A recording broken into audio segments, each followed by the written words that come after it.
The year was 1981, October to be exact, and I was relocating from Albuquerque, New Mexico to Midland, Texas. I was so excited.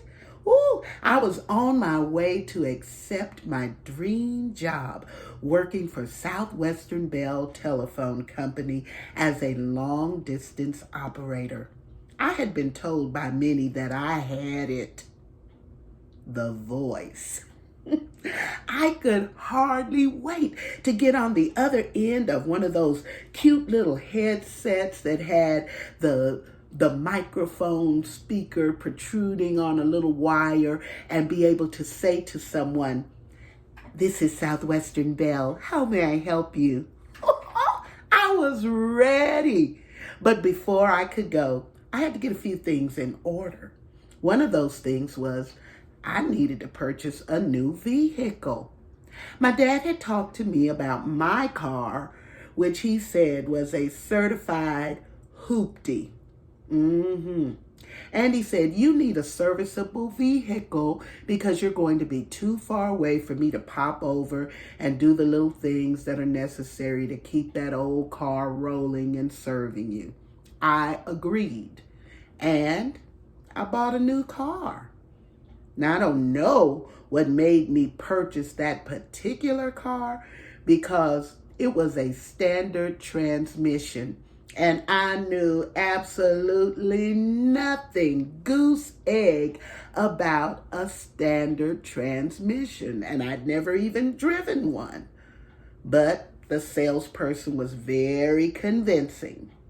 Besides, the car was beautiful. It was a Buick Skylark and it was green. My favorite color. It had little silver flecks in the paint that shimmered in the lights. Oh, it was pretty. And he said, you can do this. Driving a standard car is not that hard. You look like you can handle it. And I thought I looked pretty good in the car too, so go figure I bought it with only about 3 days to get accustomed to it before I needed to put it on the road. The night before I was to leave, they had a going away party for me. My church family really came out in big numbers. They brought all kinds of little gifts and scrapbooks and pictures. Somebody even gave me an autograph hound that they signed and put little sayings on. You know, I was going to really miss them. And I was going to miss my immediate family because I had never lived far away from anyone like that. But Midland, Texas was calling my name. Before the party was over, the pastor's wife came out bearing something that was really spectacular. It was a 4-layer German chocolate cake. Oh, she knew it was my favorite. Now, Sarge, as we lovingly called her, was known throughout the city for her culinary skills. Almost every weekend, she would have a mega bake sale, and there were whole lines of people that depended on her for their baked goods for their Sunday dinners every week. So we were familiar with helping her to post up those bake sales at the supermarkets, and we do special projects with the proceeds at the church. If I had been going to purchase that German chocolate cake, it would have cost me a smooth $45, even back in 1981. That just gives you an idea of how good the cake was. The next morning, I loaded up all my most precious personal effects into that Buick Skylark in the trunk and in the back seat. I had all my clothes, my shoes, some books, my black and white TV and the rabbit ears. And right in the front seat on the passenger side, I put that German chocolate cake. Well, I could not risk putting it in the back anywhere and maybe have it get tossed around or smushed. When I got ready to leave, I will admit, I almost started to cry. I told you I was going to miss my family. I'd never been far away from them.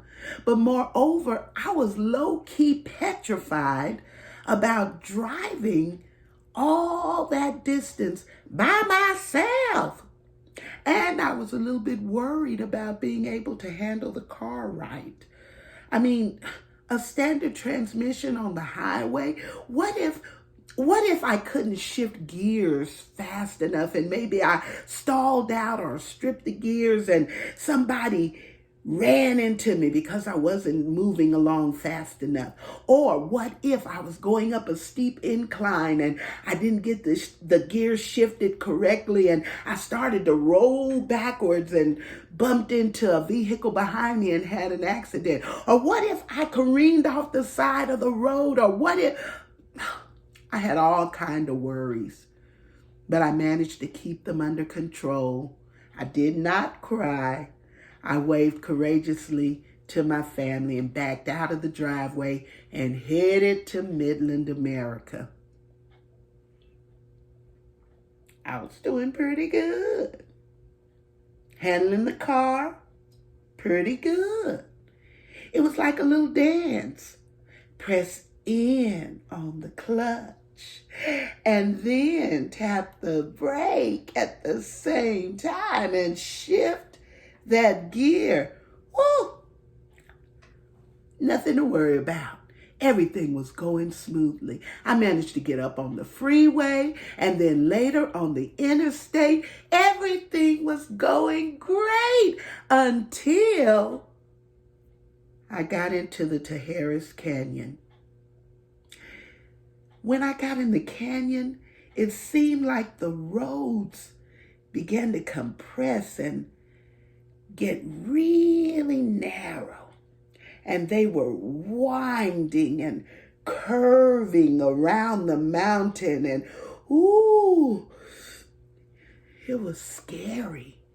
And I was driving in the slow traffic lane, and there was very little shoulder on the road, and just over the edge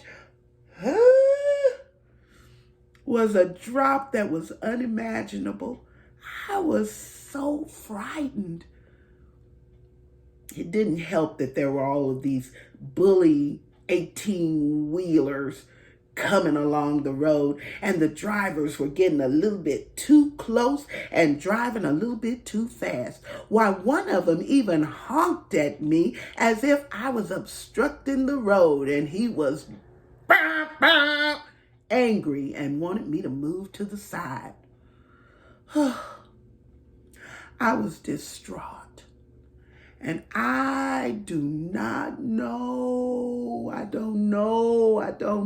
when it happened, and I don't even know how it happened, but somehow or another, my right hand of its own volition moved to the right passenger seat and began to dismantle that saran wrap that was wrapping that German chocolate cake. And when I knew anything, I had grabbed a fistful of cake and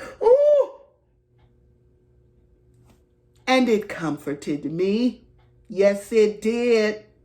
The ooey gooey richness of that cake and the coconut and the pecans, and well, it comforted me and it made me feel better about the whole thing.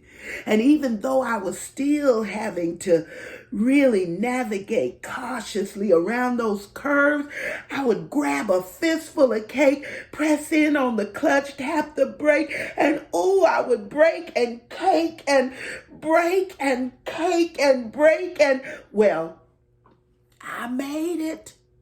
I drove straight through. I was afraid to stop. I didn't stop until I got almost to Midland. I stopped in Hobbs, New Mexico. I didn't even stop for the restroom. I wasn't hungry because I was full of German chocolate cake. when I got out of the car to get the gas, my right hand resembled a gooey, sticky brown paw. So I grabbed some of those blue filling station paper towels, doused them in water, cleaned my hand up, got my gas, and then went on to Midland, America. And the rest, as they say, is history. But that is the day that I like to say that a German chocolate cake saved my life. Well, to say saved my life might be putting it a little bit strongly, but it sure did make a long, difficult trip a little bit sweeter.